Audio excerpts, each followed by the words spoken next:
Halo warga intelektual sekalian. Guys, baru-baru ini Ketua DPR menolak rancangan undang-undang perampasan aset. Wow, gila luar biasa. Nah, yang jadi pertanyaan, kenapa Ketua DPR di Konoha yaitu Bu Puan Maharani menolak? Apa alasannya? Apakah karena dia takut undang-undang ini akan jadi senjata makan tuan gitu?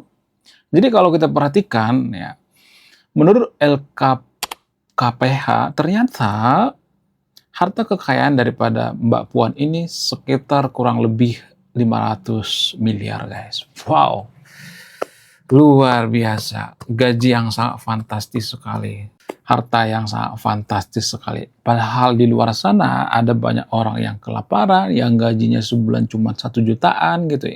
Kadang nggak nyampe gitu. Gaji honor cuma 500.000, itu juga nggak nyampe gitu. Tapi ada ketua DPR yang punya kekayaan 500 miliar guys. Wow, luar biasa. Nah, yang jadi pertanyaan, dari mana duit 500 miliar ini? Padahal gajinya nggak seberapa kan. Oke lah, misalnya nih gaji ketua DPR katakan 50 juta per bulan. 50 juta per bulan itu emang bisa ditabung 50 juta semuanya gitu? Enggak kan? Ya kan pasti ada nih misalnya keperluan cicilan dan lain sebagainya, buat makan dan lain sebagainya. Ya misalnya ditabung per bulan 20 jutaan, emang sampai 500 miliar gitu? Itu kan yang jadi pertanyaan. Emang nyampe gitu? Ya dia menjabat jadi ketua DPR itu baru beberapa tahun ya, katakanlah 10 tahun. Emang nyampe gitu 20 tahun ya dapat 500 miliar. Itu yang jadi pertanyaan. Saya tidak mengatakan bahwa Bu Puan ini korupsi, saya tidak mengatakan seperti itu. Tapi gini ya, logika sederhana gitu. Dari mana kekayaan sampai 500 miliar? Itu yang jadi pertanyaan. Kemudian, kenapa kita itu disuruh setia sama negara yang korup gitu? Jadi Konoha itu menurut data, ya lagi-lagi kita bicara by data. Menurut data, ya ternyata Konoha itu salah satu negara paling korup di dunia. Jadi peringkat korupsi di Konoha itu ibarat di sekolah nih ya, satu kelas tuh ya, kira-kira 30 orang. Kita tuh peringkat ke-23, 24. Ya, hampir masuk 10 besar negara paling korup di dunia. Nah, yang jadi pertanyaan, kita diminta untuk setia sama negara, nasionalis gitu ya. Kita diminta untuk loyal sama negara, bayar pajak dan sebagainya. Tapi ya, para pejabat di Konoha banyak yang korupsi seperti kasus Jampidum ya, Jaksa Agung dan sebagainya ya. Jadi itu yang perlu kita perhatikan. Kenapa masyarakat kita itu disuruh loyal, disuruh setia sama negara yang korup? Kenapa? Kenapa kita mau disuruh gitu ya? Siapa yang bodoh? Masyarakat kita atau negara? Kemudian bagaimana kalau Konoha itu dinepalkan? Apakah itu akan lebih baik atau tidak? Apakah korupsi akan hilang kalau Konoha itu dinepalkan? Ini yang jadi pertanyaan besar. Jadi di video ini saya tidak akan berpihak pada siapapun, saya benar-benar netral, saya akan kuliti sampai ke akar-akarnya, dan ini mungkin akan bikin para koruptor kejang-kejang kolonjotan berjamaah. Mereka akan butuh Panadol Bodrek karena video ini sangat pahit ya. Bisa bikin pusing, muntah-muntah, mual, dan diare. Oke, langsung saja kita ke pembahasannya. Mari kita kenyot. Ada sebuah pepatah yang mengatakan, di negara yang korup, kemiskinan itu adalah sesuatu hal yang memalukan. Di negara yang pejabatnya berlimang harta, kemiskinan itu adalah suatu hal yang memalukan.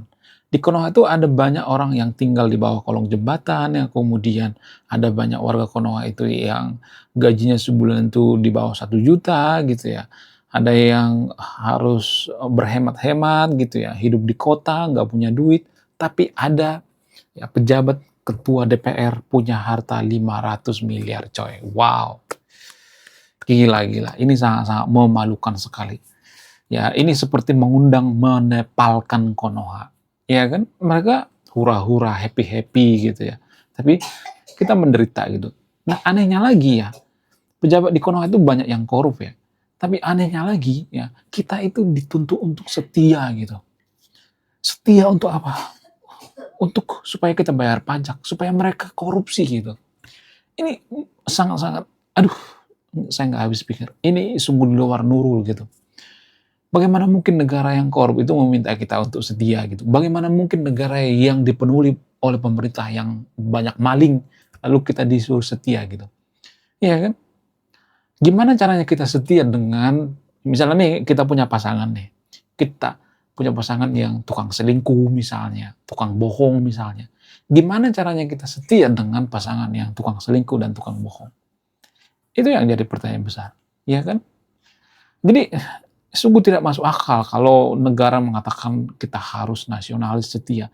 Jadi gini, nasionalisme itu harus dibangun atas dasar kejujuran.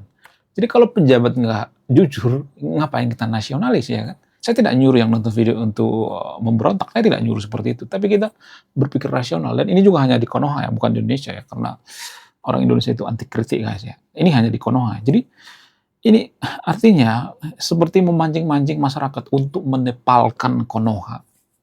Mereka berlimang harta, punya harta 500 miliar. Tapi ya ada orang yang hanya dapat 500.000 per bulan. Itu pun kotor, dipotong pajak. Gila banget. Ini sungguh tidak adil. Ini lebih, lebih parah daripada negara komunis. Negara komunis aja nggak seperti itu. Di negara komunis itu pejabat itu nggak boleh punya banyak harta, nggak boleh. Ya, cuman kelemahan komunis itu yang rajin kerja itu terbebani gitu. Itu sebenarnya kelemahan daripada komunis. Karena komunis itu kan bagi rata ya. Ya sama rata, nggak ada yang kaya, nggak ada yang miskin gitu. Komunis kan seperti itu. Ya sebenarnya komunis juga punya kelemahan ya. Mereka menolak yang namanya ideologi agama dan lain sebagainya. Ya punya kelemahan. Tapi ya sekejam-kejamnya negara komunis, Konoha itu lebih kejam pemerintahannya. Bayangkan, kita disuruh berhemat, tapi mereka royal ya. Anggaran mereka tuh royal banget. Mobil, mereka mau pakai mobil-mobil yang mewah. Kita tuh menderita gitu. Kita disuruh setia di negara yang korup, dipaksa setia dengan negara yang korup. Kemudian bagaimana kalau Konoha itu dinepalkan gitu? Ya, apakah itu berdampak baik atau tidak? Nah, yang lebih menariknya lagi, ya kalau menurut keyakinan saya, banyak DPR tuh yang punya banyak harta miliaran gitu. Nah, kalau misalnya nih ya undang-undang perampasan aset ini disahkan, apakah itu senjata makan tuan? Kayaknya iya. Ya, sehingga mereka takut gitu ya. Sedikit-sedikit mereka akan disita hartanya gitu, ya kan? Karena DPR itu kan dapat duit dari mana-mana kan. DPR Konoha itu dapat duit dari mana? Dari oligarki gitu, dari pengusaha, dari tambang dan sebagainya. Ya perizinan ini, perizinan itu, pokoknya maling semua. Salah satu ya instansi paling korup di Konoha itu adalah DPR. Ya, itu tidak bisa dibantah. Salah satu instansi paling korup itu DPR, kemudian si coklat dan lain sebagainya. Kemudian bagaimana kalau Konoha itu dinepalkan? Apakah korupsi akan berhenti? Nah ini plot twistnya guys, gini. Korupsi itu tidak akan bisa hilang kalau Konoha dinepalkan, nggak bisa. Kalau Konoha itu beribu-ribu kali ganti presiden, ganti DPR, ganti kejagung, ganti jampidum, ganti semuanya di pemerintahan, apakah kita jadi negara maju? Nggak bisa. Itu bukan jaminan. Jadi yang perlu diganti itu adalah mindset masyarakatnya, pola pikir masyarakatnya. Gimana cara mengganti pola pikir masyarakat kita? Gini. Banyak tuh warga Konoha mengatakan sedikit-sedikit, mari kita nepalkan Konoha, ya, mari kita, hancurkan Konoha, gitu ya. Mari kita menghukum metong koruptor. Nah, yang jadi pertanyaan, kalau kita dikasih kesempatan jadi ketua DPR misalnya, terus kita ada tawaran nih 1 triliun misalnya, ya, apakah kita akan menerima tawaran itu atau tidak? Ya kan? Itu yang jadi pertanyaan. Nah, kalau misalnya nih kita nepalkan nih Konoha, kita nepalkan lalu kita isi dengan orang-orang baru misalnya. Nah, yang jadi pertanyaan, kalau pola pikir kita itu maling, ya masyarakat kita juga masih banyak maling, mereka jadi pejabat di sana, apakah itu akan berefek atau tidak? Kayaknya nggak berefek. Ya, yang paling berefek itu adalah pola pikir diganti. Pola pikir seperti apa yang perlu diganti? Jadi gini, yang perlu dibantu gini, ini yang perlu diganti guys, gini. Kadang kita berharap pemerintah kita itu jujur, sementara kita menerima serangan fajar. Kenapa DPR itu banyak yang korup? Ya, itu yang jadi pertanyaan besar. Kenapa? Ada asal muasalnya kenapa DPR itu korup. Yang pertama itu karena mereka butuh kampanye, ya, butuh dana kampanye yang sangat besar sekali. Bayangkan gini ya, ya di perkampungan aja kita pergi ke suatu kampung itu harus minimal potong sapi, potong kerbau, ya kan? Bisa kan di kampung seperti itu ya. Kemudian ngasih gelas, ngasih apa gitu ya, cendera mata gitu. Duitnya udah habis berapa miliar coba? Udah miliaran habisnya. Ya. Jadi kalau dia misalnya nih ya, misalnya nih dia udah keluarin serangan fajar misalnya 300.000 per orang pas pemilu misalnya. Dia keluar duit 10 miliar misalnya. Nah, gajinya kan cuma berapa? Cuman 10 sampai 20 jutaan gitu ya per bulan. Emang bisa balik modal? Sampai kiamat juga nggak bakal modal. Nggak bakal balik modal. Lalu gimana solusinya? Solusinya korupsi. Jadi kalau malaikat sekalipun jadi pejabat di Konoha akan korup. Kalau apa? Ya kalau dia melakukan hal yang sama. Terus apa yang perlu dirubah? Yang perlu dirubah itu mindset kita. Artinya gini, kalau kita masih menerima serangan pajar, ya, kalau kita sedikit-sedikit minta duit sama calon DPR, lu calon DPR harus punya modal dong, masa nggak punya modal? Nah itu yang menghancurkan negara kita. Ya makanya saya katakan, kita tuh sering ngata-ngatain ya, hukum metong koruptor, ya, perampasan aset disahkan. Tapi kita tidak pernah introspeksi diri. Ya, mungkin kalau tidak nonton sampai selesai video ini, mereka akan ketipu gitu dengan judul dan narasi saya di awal. Sengaja saya bikin narasi saya di awal seperti itu untuk memancing gitu ya. Itu sengaja saya bikin ya. Karena otak manusia itu, masyarakat Konoha itu kan yang paling disuka itu kan membenci koruptor. Padahal mereka juga bisa jadi koruptor kan. Ya ini gini. Korupsi itu terjadi, suap menyuap itu terjadi karena ada 2 orang, bukan karena 1 orang.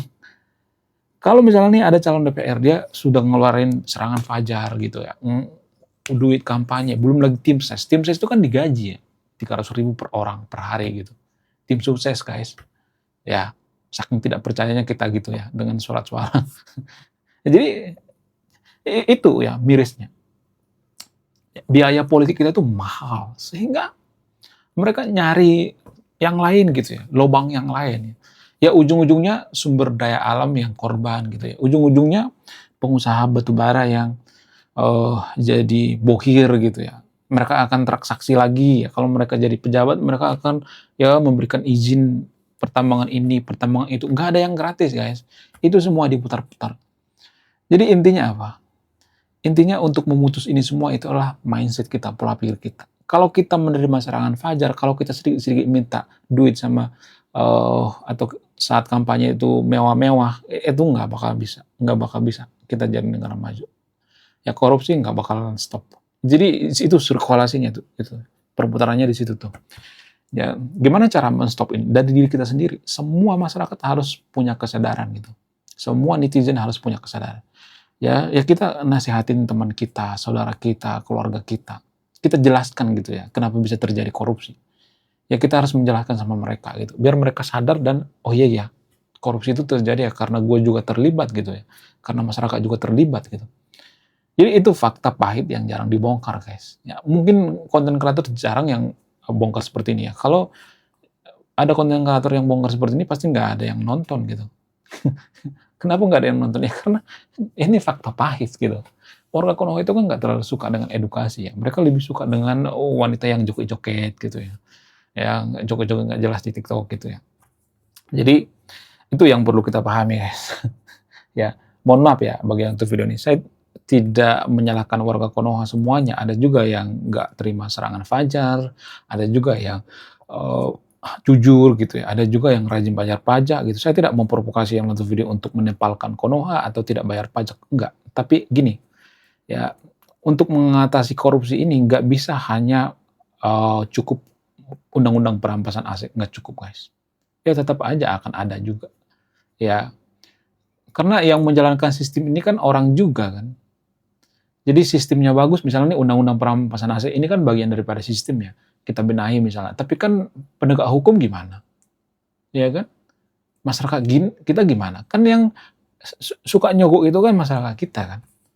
Ya kan? Para pengusaha-pengusaha itu kan masyarakat juga kan. Itu yang jadi permasalahan.